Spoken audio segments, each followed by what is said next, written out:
no crime. In fact, I just got almost every review that's been done of the case so far. And as they say, there is no crime. This should have never been brought. It should be dismissed before you even have a verdict. But we have a judge that's extremely, let's say complicated, but let's also say conflicted. He's complicated and conflicted. And it's a very strange situation. Nobody's ever seen anything quite like it. But we have a situation where we have no crime.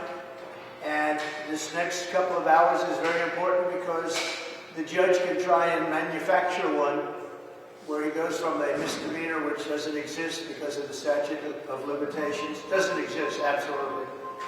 And they try and bring it into a felony, but you can't do it because they haven't been able to prove it. And you see what's happened there with the court. Remember, I'm gagged. I'm not allowed to say what I'd like to really say because you'd be very impressed. But I'm gagged, so why would I take the chance? But we do want to defend our Constitution, so at some point maybe I will take the chance. It's a very serious situation when a Republican nominee for president, the Republican nominee, somebody that won easily and quickly in record time, gets number one gagged and number two is before a Democrat-appointed judge, and you're playing with fire like this. It's very sad. But the good news is they've not proven a case. There is no crime. Now, we're going to read all of these experts, and you know the ones that have to go over their names again, but all experts, legal scholars, talented people, very smart people, and there is no crime. So maybe they'll try and devise one right now. The judge, he'll help them out because the judge has been very helpful to the other side.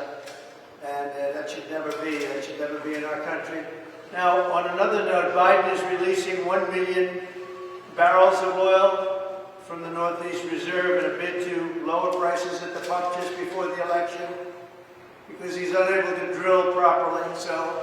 And he's destroyed everything we had. We were energy independent. We were shortly going to be energy dominant.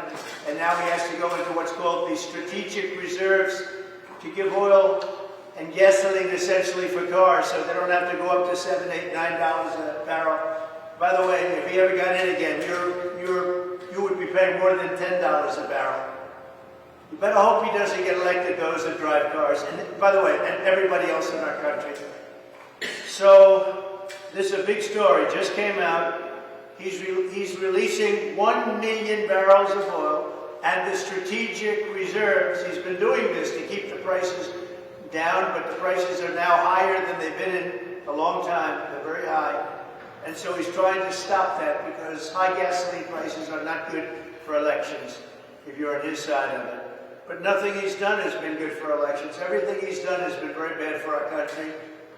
And the border, I don't know if you've seen, but the border, record numbers of people from prisons, from jails, from mental institutions, terrorists, record numbers of people are pouring into our country.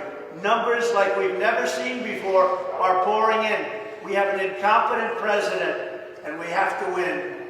And as I've said, November 5th, the most important day in the history of our country. Thank you very much, everybody. So why did you decide against testifying in your case?